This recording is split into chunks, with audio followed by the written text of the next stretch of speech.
Mardi 21 novembre 2023, mesdames, messieurs, c'est un réel plaisir de vous retrouver ce matin pour les prévisions astrologiques. Amis Bélier, vous devez veiller à vous protéger de l'agressivité ambiante et tenter d'apaiser les conflits qui vous entourent, sous peine de payer les pots cassés, stress, chutes et inflammations diverses, alors que vous n'êtes même pas à l'origine des problèmes. Taureau, en ce jour, c'est avec de l'énergie à revendre et un excellent moral que vous mettez les bouchées doubles pour accomplir tout ce que vous avez à faire. Vous êtes prêt à saisir toutes les opportunités et les nouveautés qui se présenteront. Quant à vous, Gémeaux, vous avez besoin de la confiance de votre entourage pour aller de l'avant. C'est très bien, mais restez autonome pour les choses principales. Ne vendez pas votre âme au plus offrant. Gardez pour vous vos aspirations les plus profondes.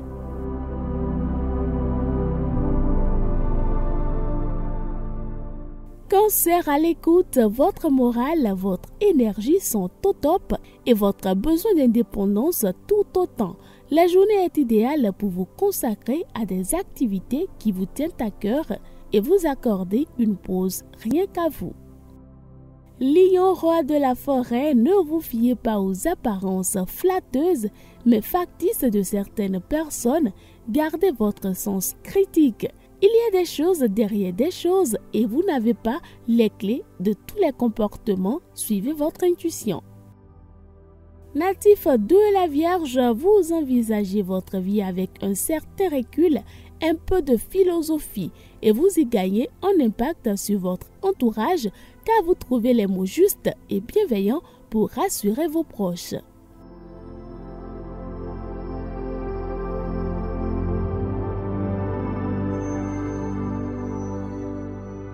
Balance, quant à vous, l'ambiance du jour vous donne confiance en vous pour aller au-devant des autres. Vos rapports sociaux seront favorisés et vous êtes garanti d'attirer à vous les bonnes personnes. Vous avez l'entrain nécessaire et la possibilité de vous exprimer en toute liberté. Scorpion, vous rayonnez, votre façon de penser vous vaudra la reconnaissance générale. Alors lancez vos idées en toute confiance.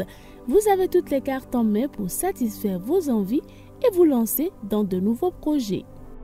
Sagittaire, vous connaissez toujours quelqu'un qui fait mieux les choses que vous et à terme, vous vous dévalorisez sans cesse.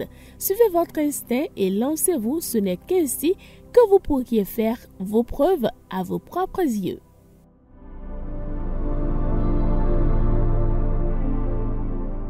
Amis Capricorne, avec les aspects du moment, vous n'hésitez pas à mettre toute votre bienveillance au service de votre vie relationnelle.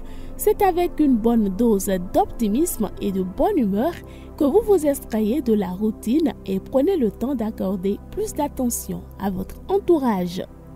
Verseau, quant à vous, vous bénéficiez de la solidarité et de la bienveillance de votre entourage. N'en devenez pas dépendant ou paresseux, c'est le piège du moment. Vous avez l'impression que vos efforts se diluent dans l'inertie ambiante. Poisson, enfin, c'est une journée placée sous le signe de la sérénité, alors libérez-vous autant que possible des contraintes, aérez votre esprit. Coupez-vous complètement de votre quotidien, vous ne le regrettez pas. Vous vous sentirez plus léger par la suite pour agir comme bon vous semble.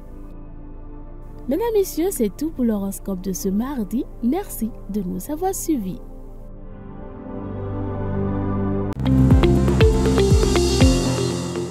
Heureux de vous retrouver, mesdames, mesdemoiselles et messieurs. Bonjour à vous. Nous sommes le 21 novembre. Retenez que le 21 novembre 1361, Jean le Bon réunit définitivement le comté de Toulouse à la couronne. Le 21 novembre 1620, alors qu'un voilier, le Mayflowers, arrive en vue de côtes inconnues du continent nord-américain, ses passagers, les Pilgrim Fathers ou Pères Pèlerins, concluent un pacte en vue d'organiser au mieux leurs prochaines installations et de bâtir une société tolérante et harmonieuse. Les principes inscrits dans ce texte fondateur guident encore la vie américaine. Le 21 novembre 1783, Pilate de Rosiers et le marquis d'Arlande s'envolent à bord d'une montgolfière. Le 21 novembre 1806, par un décret signé à Berlin, Napoléon Ier organise le blocus continental contre l'Angleterre en interdisant à tous les pays européens de commercer avec elle. Le 21 novembre 1916, en pleine guerre mondiale, s'éteint le vieil empereur d'Autriche, François-Joseph Ier, âgé de 86 ans, après 68 ans de règne et beaucoup de malheurs familiaux. Son neveu et successeur Charles Ier lui succède et essaie sans tarder de retirer l'Autriche-Hongrie du conflit qui l'entraîne vers sa perte. Le vieil empereur décède le 21 novembre 1916 à Vienne. Il entame des négociations secrètes par l'intermédiaire de son épouse Zita, de ses beaux-frères et du pape Benoît XV.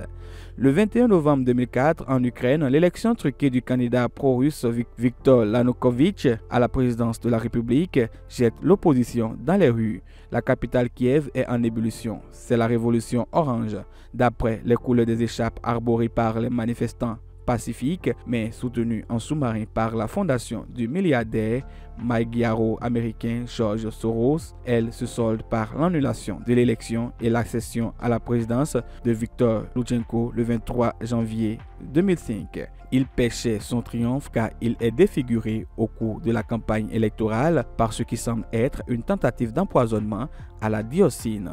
Aujourd'hui, célébrons ensemble Albert de Louvain. Le duc Albert de Louvain, de retour de croisade, est élu évêque de Liège à 25 ans en 1191. L'empereur d'Allemagne refuse la cession de ce Brabançon à l'influent siège épiscopal de Liège. Albert doit alors plaider sa cause à Rome. À son retour de passage à Reims, il est assassiné par 2 chevaliers allemands à la solde de l'empereur. Le 21 novembre est aussi consacré par l'Église catholique à la présentation au temple de la Vierge Marie, la mère du Christ. Merci de nous avoir suivis. À demain.